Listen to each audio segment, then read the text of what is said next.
nada que agradecer, diría yo. Más bien agradecer a la iniciativa que han tenido ustedes justamente para desarrollar este seminario universitario en museos y espacios museográficos. El solo título del seminario en realidad da una amplitud sobre temas que pues tiene que ver con lo del patrimonio, las colecciones, las exhibiciones y los museos universitarios.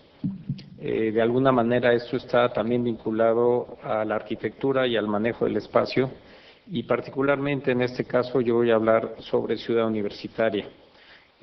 Como ciudad universitaria, patrimonio mundial, ¿qué relación puede tener con estas ideas de patrimonio, colecciones, exhibiciones y museos universitarios?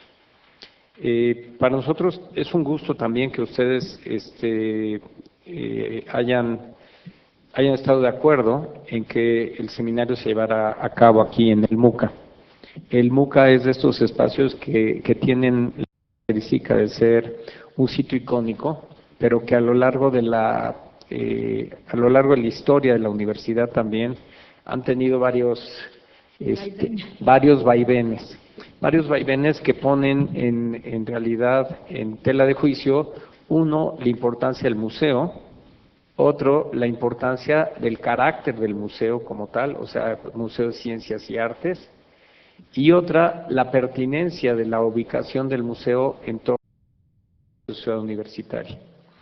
Esto es, a lo largo de estos últimos años ha habido propuestas, incluso de hacer hubo una propuesta que fuera un edificio de oficinas administrativas al pie de la rectoría, o sea, ¿qué mejor ubicación si buscamos en ciudad universitaria? ¿Dónde tener a la administración? Pues contra la torre de rectoría. Y después, por otro lado, el hecho de cómo ha ido cambiando, en algún momento se pensó que el Museo de la Luz debería de ubicarse justamente en el MUCA, y después de largos debates logramos de alguna manera demostrar el hecho que la cualidad espacial del museo tenía una controversia con la idea de pensar el Museo el Museo de la Luz en Ciudad Universitaria.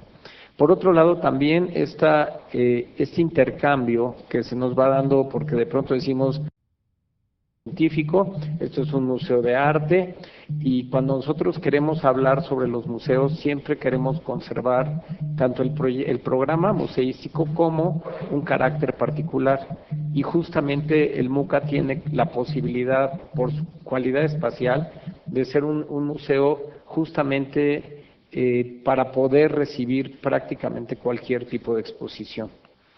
Sin embargo, sabemos, y no quisiera hablar solo sobre el museo, que el MUCA se vincula desde luego ya con el proyecto de la gestión de un patrimonio vivo. Cuando el campus central de Ciudad Universitaria, que todos lo conocemos en vistas aéreas como esta, podríamos decir que de la declaratoria de UNESCO de Patrimonio Mundial de Ciudad Universitaria establece una condición diferente, una condición distinta para entender, valorar y establecer una nueva forma de interacción entre la universidad, entre el concepto de patrimonio y entre también el manejo de los espacios. En este sentido podemos decir que en una imagen de ciudad universitaria vamos a encontrar siempre esta visión del espacio abierto como el espacio articulador, y vamos a ver cómo hay un vínculo entre los diferentes edificios y por lo tanto también un vínculo entre los diferentes usos. Y ahí es donde empieza a haber esta interacción que finalmente es el tema sobre el que quise hablar el día de hoy. Desde luego, la declaratoria es el documento que nos hace ya quedar inscritos en la lista de Patrimonio Mundial, pero que nos da también otras acciones que debemos de tomar, y en cierta medida también tiene muchas acciones restrictivas que implica estar dentro de la declaratoria de las universidades Patrimonio Mundial.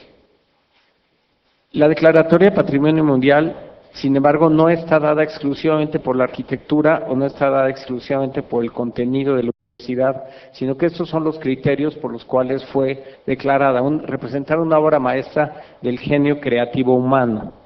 Aquí en este caso tenemos que hablar inscrita dentro de un patrimonio siglo XX, que esto es la razón que le da el concepto de obra maestra, y el concepto de obra maestra vincula desde los espacios abiertos hasta los murales.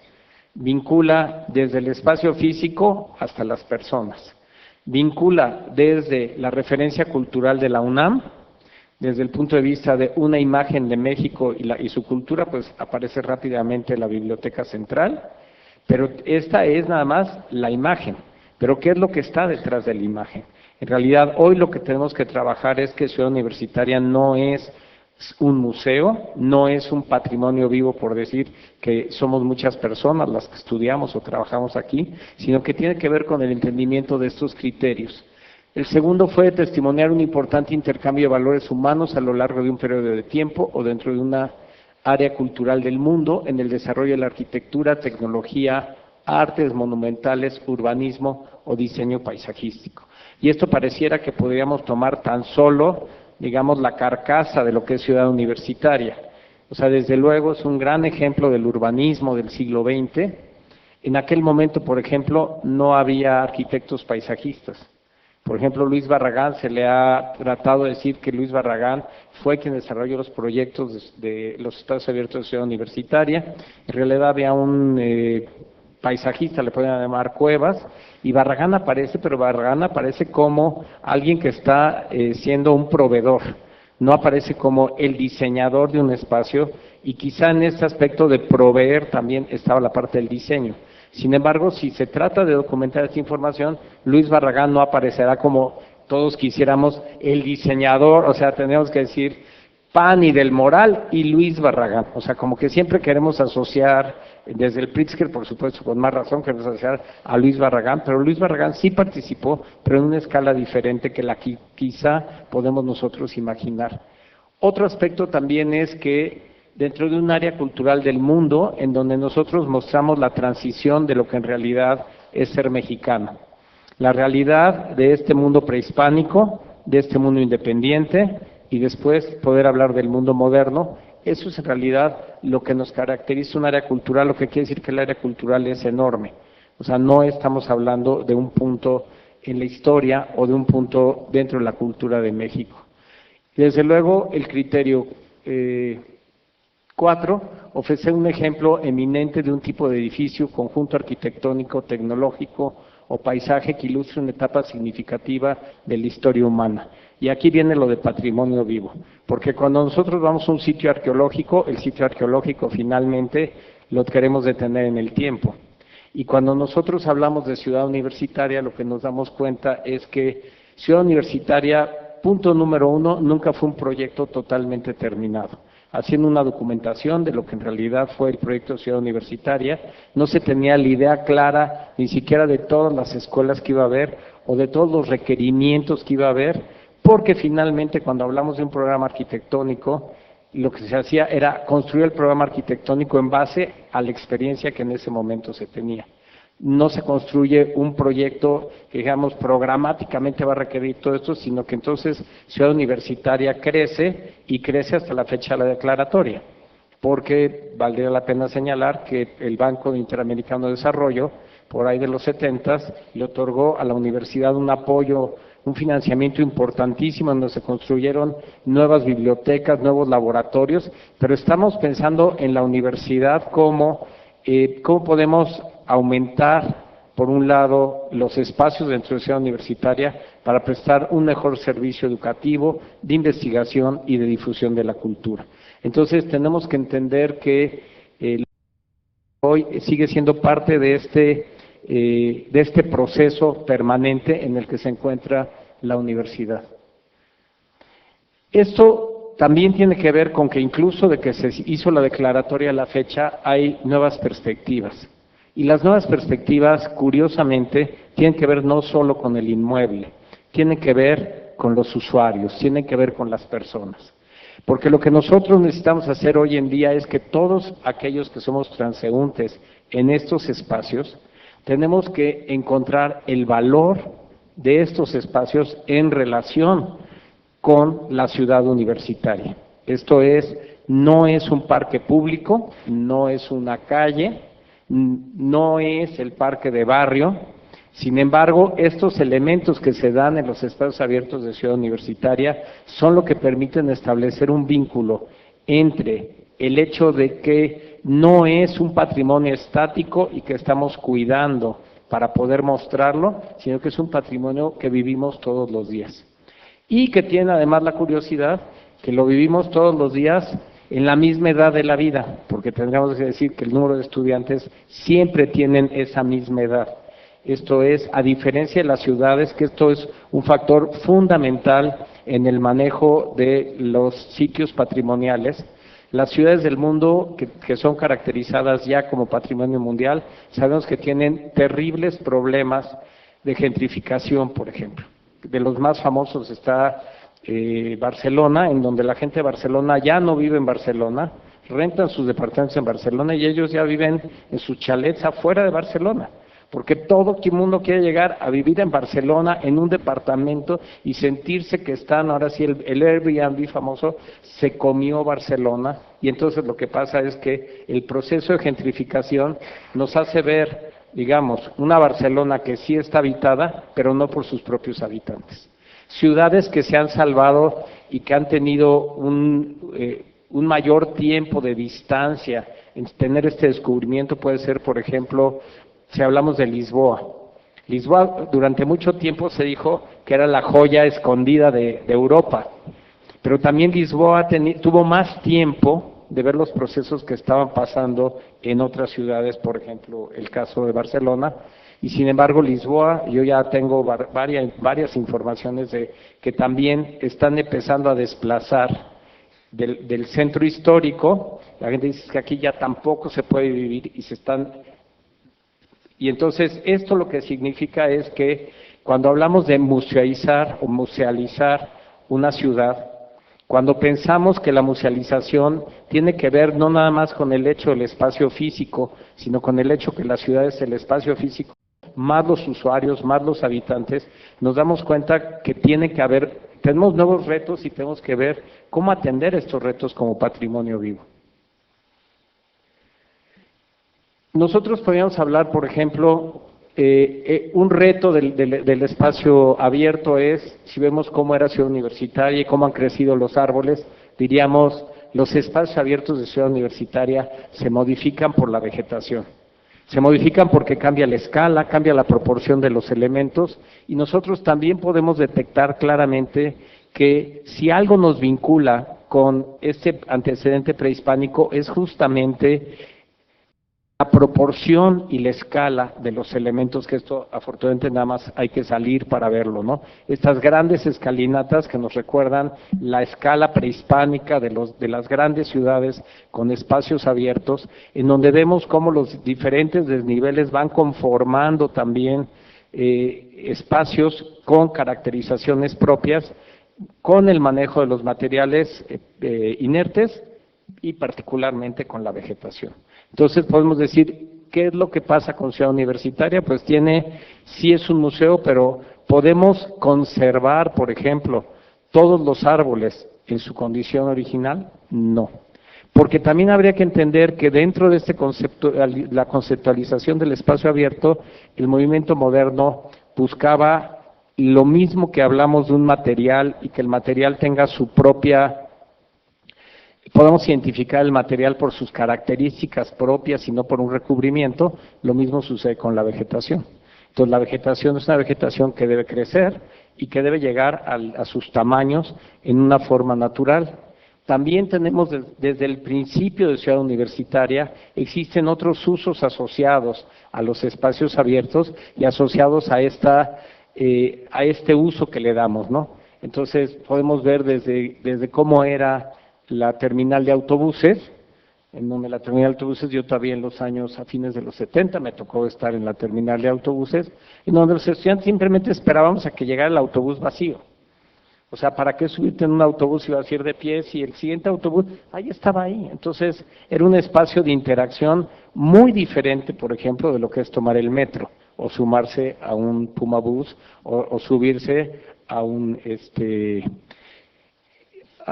a un sistema colectivo. Por otro lado, también encontramos que Ciudad Universitaria, sus espacios abiertos son estos espacios de convivencia, espacios que aquí los pueden ver por la forma de vestir, cómo hemos venido cambiando la forma de vestir, sin embargo, los espacios siguen siendo estos mismos espacios. Y esto también establece entre los espacios abiertos, que quizás es lo que nosotros vemos, como si nosotros viéramos el museo en el espacio abierto público, pero luego tenemos nosotros todos estos edificios que vienen también de la mano con qué es el patrimonio vivo. Por ejemplo, vemos en el fondo la Torre de Ciencias. La Torre de Ciencias era una torre para investigación, estaban los laboratorios de los investigadores y los cubículos en esta torre. Y de pronto ahora lo que nos encontramos es que se llama Torre de Humanidades 2. Si nosotros tratáramos de generar una estructura de qué era, pues lo que pasa es que nosotros tenemos las humanidades del lado izquierdo, en el proyecto original tenemos las tecnologías del lado derecho y tenemos las ciencias al centro. Entonces ahora resulta que nuestra propia estructura de lo que hemos venido aprovechando del espacio nos lleva a generar una nueva lectura de lo que es Ciudad Universitaria. Una nueva lectura porque las funciones, las tres funciones sustantivas de la universidad siguen estando en este espacio, pero no dentro de una estructura como quien hizo un guión museístico. Un guión que dice, camino por las humanidades y de pronto me encuentro con, luego remato con medicina, pero tengo química, y entonces empiezo a entender por qué esta arquitectura, por qué esta ingeniería, luego por qué esta arquitectura, y luego tendría que entender por qué existe este espacio, que en realidad, además de ser el primer museo con estas características en México, en realidad era lo que hoy llamaríamos el centro cultural de la universidad. O sea, estamos hablando de otra escala y estamos hablando también de otra estructura. Entonces, la estructura del espacio nos lleva a una lectura y tenemos que ser congruentes con esta lectura. Uno de los puntos es que podemos ver las imágenes anteriores, donde vemos cómo la universidad, los transeúntes cotidianos de la universidad, pero la universidad también dentro de sus valores, de lo que la destaca como universidad, está el hecho de su representación en la cultura de México. Y el hecho de que nosotros somos, y estas imágenes me parece que son muy claras, la universidad ha sido también el escenario, y deja de ser ese escenario de concepto histórico para entrar al escenario somos el escenario de un lugar vivo, y de un lugar en donde podemos ver aquí por qué somos una ciudad universitaria. O sea, es sacar a todos los habitantes y traerlos para acá, para poder hacer una demostración clara de cuál es la percepción que nosotros tenemos de un momento determinado de la historia, y que tiene que ver también con que Ciudad Universitaria genera, a diferente de otros sitios patrimoniales, genera una identidad y genera también una apropiación. O sea, los universitarios, ahora sí que universitarios al grito de guerra, todos universitarios. Es muy diferente el hecho de decir mexicanos al grito de guerra, aquí universitarios. Hay una razón para reunirse, debemos de reunirnos. Y la universidad tiene esta enorme cualidad espacial y por eso es el referente cultural. También habría que ver que en el 54 Ciudad Universitaria fue planteada para 6,933 estudiantes. Tan solo hoy la Facultad de Arquitectura tiene 8,000 estudiantes. Esto lo que quiere decir es que la universidad y sus edificios, porque tenemos que ver desde la parte de cómo funcionamos hasta la parte física, ha generado a lo largo de este tiempo todo un proyecto académico que es lo que rige la vida y le da sentido a la universidad. O sea, cuando nosotros llegamos a la universidad, lo primero que tenemos que entender es que es un proyecto académico el más importante del país, pero no porque la Universidad Cacaré soy el más importante del país, sino porque es algo que se ha construido particularmente en la universidad desde hace 60 años y ha sido justamente la parte emblemática, los edificios de Ciudad Universitaria y sus espacios abiertos. Y esto también tiene que ver con que Ciudad Universitaria originalmente estaba pues en el descampado, en el Pedregal, que nadie quería venir al Pedregal. Sin embargo, lo que nosotros vemos es que se fue proyectada como esta ciudad en donde estamos poniendo en práctica todos estos ejercicios de cómo debe ser la movilidad. Hoy, por ejemplo, tengo secretarías de movilidad, en aquel momento no había secretarías de movilidad. Movilidad peatonal, movilidad vehicular, la relación entre la ciudad universitaria y el transporte público, la relación entre los diferentes usos alrededor de la ciudad universitaria, y lo que podemos apreciar es que esto es hoy ciudad universitaria. Y por lo tanto, Ciudad Universitaria está rodeada también hoy de muchas presiones que originalmente no tuvo. Presiones que tienen que ver con problemas sociales, presiones que tienen que ver con la responsabilidad que tiene la universidad en sus funciones, también de hablar de un compromiso social y de un compromiso ambiental. La función a nivel urbano, que ya no es este autobús que venía, daba la vuelta y volvía a iniciar su recorrido por Insurgentes o su recorrido por Avenida Universidad, sino que en realidad es un nodo en donde se desplazan más de 300,000 personas todos los días y todos los días las 300,000 personas regresamos a otra ubicación. Este es un asunto fundamental porque si esto hubiera sido por decir algo, un Teotihuacán, y lo hubiéramos abandonado como sitio patrimonio, para que todo el mundo pueda ver cómo eran los salones, para que todo el mundo pueda observar los vitrales, pero nosotros en realidad hemos tomado un trabajo complejo, un trabajo en donde hemos venido sumando otros aspectos que conforman parte de la vida, de la cultura de la universidad y también de la cultura del país. Como funciones sustantivas, la docencia, la investigación y la difusión de la cultura originalmente se dieron dentro del campus central. Aquí vemos cómo eran la Escuela de Ciencias Políticas y Sociales en los 60 y ahora tenemos una escuela que está ya fuera de la zona central del campus, que tienen alrededor de 20,000 estudiantes. Tenemos, por ejemplo, a mano izquierda está el Instituto de Física Nuclear. Cuando podemos decir que la física era una física incipiente para lo que ahora nosotros podemos establecer, vemos, por ejemplo, el pabellón de rayos cósmicos, estos jardines que lo que hacían era separar las áreas de investigación de los laboratorios y donde se establece un diálogo también muy claro entre la arquitectura, el manejo del espacio abierto y el tiempo histórico.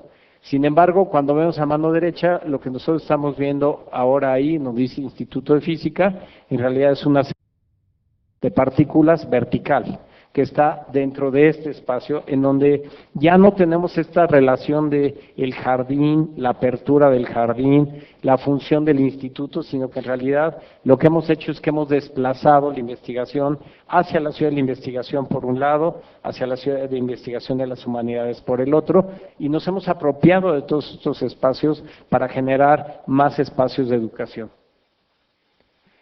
Como decía, el Teatro Carlos Lazo en el 54 se consideraba que era un nodo cultural. No tenía este auditorio, en realidad era el museo, está el Teatro Carlos Lazo que está aquí junto, y teníamos del lado de filosofía, teníamos también la gran sala. Entonces, ¿qué es lo que nosotros vemos? Encontramos que había este era el foco en donde era como la cabeza de la cultura, en donde nosotros teníamos la oportunidad de seleccionar una obra de teatro, de venir a una exposición, de estar en una conferencia, y en realidad nunca se construyó una gran aula magna. Cuando se hace el comparativo entre la Universidad de Venezuela y nosotros, la Universidad de Venezuela tiene una gran aula magna. Esta nunca se construyó aquí, entonces en realidad teníamos estos tres espacios, y eso era en realidad el nodo cultural. Un espacio cultural que tenía una razón fundamental.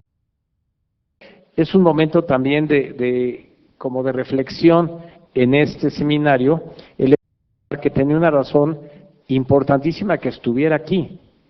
Estaba con los estudiantes, o sea, no nos teníamos que mover, sino que en realidad la aportación de la difusión de la cultura se hacía en una forma natural, espontánea, en una forma en la que el alumno en realidad se encontraba con las actividades. Cuando nosotros nos llevamos estas actividades al centro cultural, nosotros encontramos que el centro cultural tiene ya una definición diferente, porque entonces el centro cultural tiene mucho más servicios que ofrecernos, pero nos tenemos que desplazar al centro cultural. Entonces, si pensamos en la vida de la universidad como tal, desde luego que es fundamental lo que pasaba en este nodo cultural, en esta área de Ciudad Universitaria, y entonces vemos la diferencia entre el Museo de Ciencias y Artes y el MUAC. El Museo de Ciencias y Artes, y creo que este es un espacio para poder comentarlo, es un museo que no tiene colección. En realidad la colección que tenía es la colección que está en el MUAC, que se ha seguido ampliando, que es una colección muy importante, pero aquí lo que tenemos que ver también es cuál es la función real de los museos. O sea, ¿por qué este museo no debe ser el MUAC 1 y aquel el MUAC 2? Otra de las cuestiones que también caracteriza a este museo es el hecho de su nombre, de Ciencias y Artes. Y yo les quisiera decir, con todo el equipo que trabajamos aquí en el museo, yo soy en realidad el presidente del Consejo, y no es la Facultad de Arquitectura, digamos, la propietaria, sino es el director de la facultad quien es el presidente del Consejo. Nos cuesta muchísimo trabajo generar que esto de Ciencias y Artes fuera cierto, pueda ser cierto. O es de ciencias o es de artes. Y cuando uno dice es que la cultura, ciencias y artes, es que tiene que ser, tenemos que poder dar una estructura homogénea para seguir dando este mensaje, porque el mensaje original es un mensaje muy claro, ciencias y artes, no esta dicotomía de que hay museos de ciencias, Universum, hay museos de arte, no, pues mejor vete al MUAC, ¿no? ¿Y nosotros en dónde quedamos? Nosotros lo que pasa es que en este sentido tenemos que atender a la ubicación, porque sigue siendo y tiene que seguir siendo un nodo cultural dentro del campus central de Ciudad Universitaria, y por otro lado hemos buscado generar una dinámica para que no solo sea un nombre, sino que en realidad sea la esencia misma del museo. El patrimonio de la universidad, nos encontramos que hablar de Ciudad Universitaria es desde luego quedarse muy cortos de lo que es. Es muy importante como patrimonio mundial y es relevante desde el punto de vista de la identidad nacional y de nuestra identificación como parte del valor cultural de toda la investigación que se desarrolla aquí y desde luego del nivel de la docencia que tenemos aquí. Sin embargo, vemos que la universidad es una amalgama también de otros elementos, como por ejemplo los bienes que forman parte de la lista del patrimonio mundial. Y entonces saber una serie de elementos que habría que tomar en consideración. Por ejemplo, estamos trabajando, va a ser declarado Patrimonio Nacional el Museo del Eco, que forma parte de la universidad, pero entonces lo que empezamos a ver es que estos bienes que forman parte de la lista de patrimonio mundial o de ser un monumento artístico nacional, forman parte también de un bagaje que tenemos como universidad. También los bienes que tienen caracterización de patrimonio arqueológico, artístico o histórico. Y aquí empiezan a haber una serie de aspectos que creo que hacen más interesante la función de este seminario. Sé que va a venir Tila más tarde, y cuando Tila venga más tarde y hable de cómo el patrimonio desde el punto de vista científico lo clasificamos así.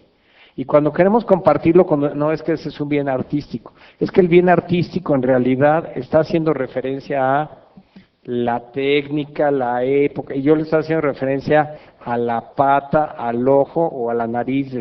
O cuando yo hablo de una flor, la flor uno la ven como, ¿cómo puedo yo ahora sí que desmenuzar la flor? Y los otros pueden ver cómo en realidad el patrimonio artístico es tener esa pintura de la flor sin tener en cuenta todos estos aspectos. Entonces, estamos trabajando en la universidad hacia eso. Bienes incluidos en las declaratorias de reserva de la biosfera o bien de otras semejantes. La universidad tiene otras, pero simplemente hablar de la REPSA, de la Reserva del Pedregal de San Ángel, es un reto desde luego.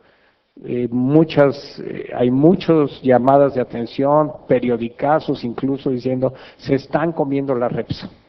O sea, no nos estamos comiendo la REPSA, y sin embargo la REPSA tiene también un programa de manejo que es complejo. Ustedes tendrían que pensar que la REPSA es una reserva en una zona urbana.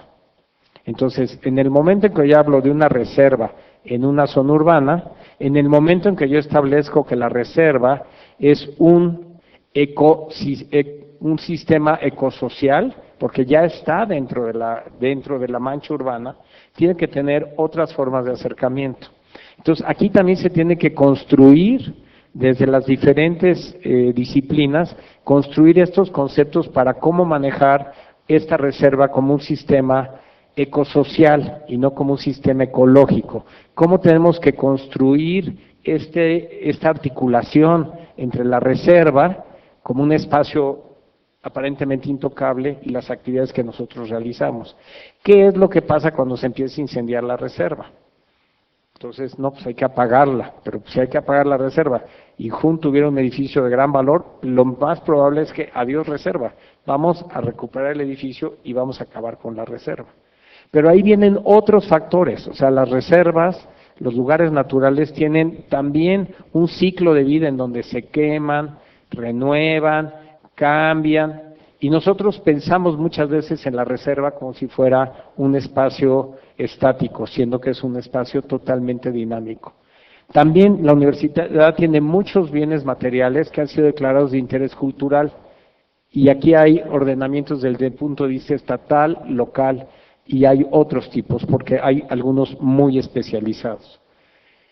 Y también aquellos bienes que ya están inventariados por el INBA, que están inventariados por el INAH, en virtud de su carácter histórico o artístico. Pero esa es la que me interesa hablar. Dentro de todo esto también tenemos toda la documentación, que son los archivos. Estos archivos, por ejemplo, de carácter histórico, en donde podemos nosotros apreciar que la historia de la universidad no es una historia de abro una escuela, ¿no? O sea, abro una escuela de arquitectura, voy a la SEP, abro la escuela. No, o sea, lo que sucede es que estos archivos históricos tienen muy diferentes caracteres. Y este carácter se lo da la disciplina para la cual originalmente se inició este archivo histórico. Hoy, por ejemplo, podemos establecer que para la presentación de cualquier tipo de exposición, sea científica o artística, requerimos tener un bagaje y una investigación previa a esto. O sea, yo ya no cuelgo un cuadro en el museo sin tener el antecedente por qué estoy colgando el cuadro. ¿Por qué ese cuadro responde a un movimiento? ¿Por qué ese cuadro responde a una necesidad específica? ¿O por qué en realidad es relevante algo que puede ser un cartel? ¿Por qué? Porque tiene que estar documentado. Las colecciones bibliográficas o hemerográficas de folletería de valor excepcional que se agrupan en fondos reservados o colecciones especiales. Aquí, por ejemplo, en la universidad estamos viviendo también un momento en donde, y lo podría poner como ejemplo, la Facultad de Arquitectura, tenemos la mejor biblioteca de México, y yo siempre digo la mejor porque somos los más viejos, porque somos los que hemos juntado durante más años. Sin embargo, una de las cuestiones importantes que nos estamos encontrando es que hay libros que ya fueron libros de consulta en algún momento y ahora ya no son libros de consulta. Pero que de pronto decimos, es que este libro ya es un incunable porque esta es la primera edición. Entonces ahora tenemos que hacer procesos de revisión para poder juntar fondos reservados y a su vez para poder compartir esto. Nosotros lo que estamos buscando es estos que son tan importantes, cómo podemos compartirlos con otras universidades, con otras bibliotecas. Porque de otra forma nos volveríamos un monumento muerto, o sea, a ver qué tantos libros tenemos. No, nunca vamos a dar un libro, no. Sí tenemos que generar proyectos incluso de cómo tenemos que ir descartando libros o publicaciones o cómo tenemos que seleccionar y debemos de identificar todo el material. Y desde luego tenemos bienes que hayan sido incorporados al patrimonio universitario en virtud de su valor artístico a través de la Comisión de la Campa de Adquisiciones de Movimiento del Mantenimiento del Patrimonio Artístico. Aquí es otro de los problemas de la universidad. Yo te dono esto porque yo lo hice, pues no tiene ningún valor, pero mañana va a tener valor. O sea, ahora resulta que nosotros tenemos que generar también cuerpos colegiados que puedan identificar de aquello que la universidad pueda recibir en donación. Porque así como ser patrimonio mundial implica tener un respeto hacia los edificios y una conservación de los mismos para que conserven el carácter que tuvieron en los años 50. De la misma forma, no se trata nada más de conservarlo. Nosotros como universidad, cuando recibimos cualquier documento, cualquier obra o cualquier elemento que vaya a entrar en esta categoría de colección, que se vaya a sumar al acervo de la universidad, que se vaya a conformar parte de nuestro patrimonio, tiene que tener un proyecto detrás. Un proyecto que tiene que ver, primero, de conservación, segundo, de la forma en la que se debe resguardar, porque a veces son archivos, pero no necesariamente son archivos, de la forma en la que se tiene que difundir, que ese es otro de los aspectos fundamentales. No solo conservamos por guardar, sino conservamos y nos comprometemos a difundir. Y cuando nos comprometemos a difundir, entonces la pregunta es, ¿la difusión es siempre a través de un museo o es a través de otra actividad? Y lo que nos damos cuenta es que hoy por hoy también los museos están cambiando. Están cambiando en el sentido de que no todo es una exposición. Y aquí es donde lo que encontramos es que tenemos que empezar a tener otras formas para difundir el trabajo. Este es el expediente técnico de la inscripción del campus. Pero encontramos nosotros que los archivos no solo pueden estar guardados, tenemos lugares espectaculares como el fondo reservado de la Biblioteca Nacional. Cualquiera que se haya podido sentar ahí, si no pidan una cita, va uno, se sienta y sale de ahí, como diría mi madre, con lágrimas en los ojos, con una emoción de decir, bueno, es que la universidad, ¿sí? Y a diferencia, por ejemplo, en Europa hay muchas catedrales que tienen colecciones así, que son fondos reservados que nadie ve. Aquí, como universidad, tenemos la obligación tenemos los fondos reservados y tenemos que difundir el trabajo. Tenemos que compartirlo con los demás. Tenemos también, ahora esto ya lo hablará Tila, los acervos abiertos para generar conocimiento, el portal de datos abiertos. La complejidad de los portales de datos abiertos es cómo lo clasificamos, para qué lo damos a conocer y qué relación tiene con el trabajo que no sea nada más conservar por conservar, sino es conservar para difundir, es conservar para establecer un vínculo entre lo que la universidad ha coleccionado, por llamarlo de alguna manera, y lo que le es importante a la sociedad hoy, no lo que le fue importante solo en el pasado. Nosotros, por ejemplo, tenemos algunas publicaciones que se han hecho en relación a los 60 años de Ciudad Universitaria. Aquí traigo un ejemplo, que es un regalo para Maya. Por ejemplo, esta publicación es una publicación muy rara, les voy a explicar por qué.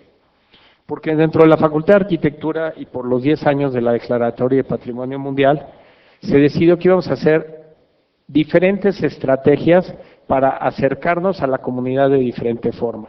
Y esta estrategia es la estrategia de los jóvenes. O sea, teniendo nosotros un grupo de investigadores especialistas en siglo XX, no los invitamos a que ellos escribieran. Primer problema, ¿por qué no nos invitan a escribirlo nosotros? El segundo es, bueno, hay que desarrollar un trabajo de investigación, pero lo que quisiéramos es una mirada que podríamos considerarla fresca, diferente y crítica. Porque lo que nos pasa es que conforme pasa el tiempo, nosotros mismos nos vamos acostumbrando a un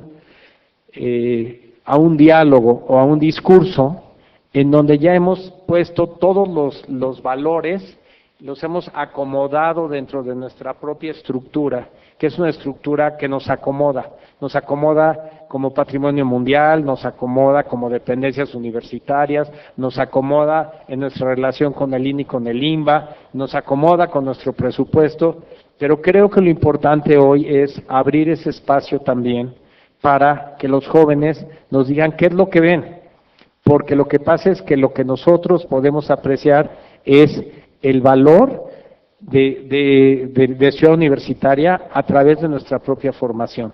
Los jóvenes hoy la ven a través de una relación diferente entre lo que es la obra y lo que es su relación con la obra. O sea, si es un patrimonio vivo, tenemos que hablar de los estudiantes y en este caso se seleccionaron los edificios icónicos de Ciudad Universitaria y cada uno tiene un cuadernillo. Tiene un cuadernillo en donde se dicen de la Facultad de Arquitectura, de pronto dice que el manejo de los interiores y los plafones, o sea, como diciendo, según ustedes lo están haciendo bien, pero no lo están haciendo bien, lo podrían estar haciendo mejor. Y así viene el análisis, por ejemplo, del Instituto de Física, cómo desaparece el Instituto de Física y se convierte en realidad en la Facultad de Odontología, o sea, en donde de pronto dejamos de tener esta percepción del conjunto como conjunto y se convierte en, son espacios que están disponibles, a ver quién se los gana. Ah, no, pues aquí yo voy a poner 18 laboratorios odontológicos. Está perfecto, odontológicos, pero la verdad es, y el conjunto, y la verdad es la percepción del conjunto, porque lo que hemos hecho es conservar la docencia dentro del campus central y hemos nosotros en realidad ido recorriendo, cambiando de lugar, estos espacios dedicados sobre todo a la investigación.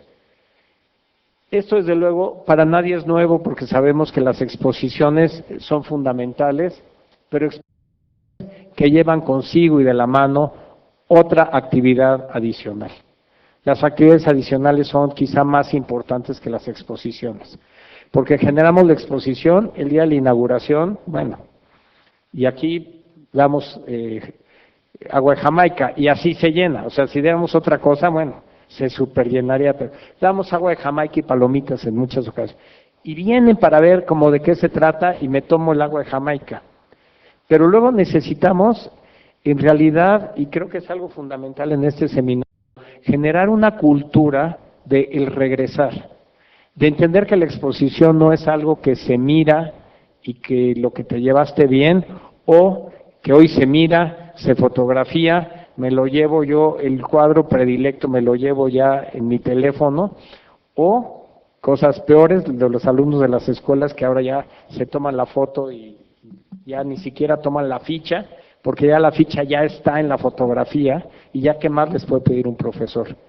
Creo que el vincular, el estar vinculados nosotros justamente con el MOAC nos ha llevado a generar permanentemente estrategias que hagan que la gente regrese.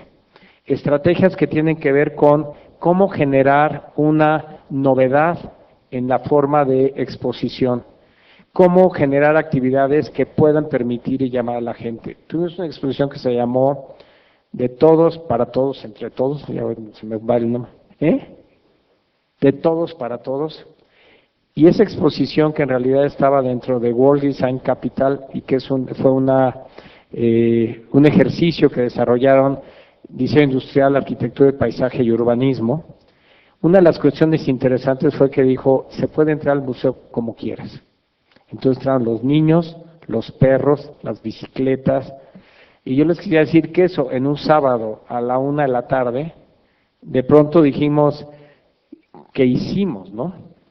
¿Qué hicimos? Porque ahora ¿cómo vamos a controlar? Ese no fue el problema, eso estuvo muy bien porque toda la exposición continuó así.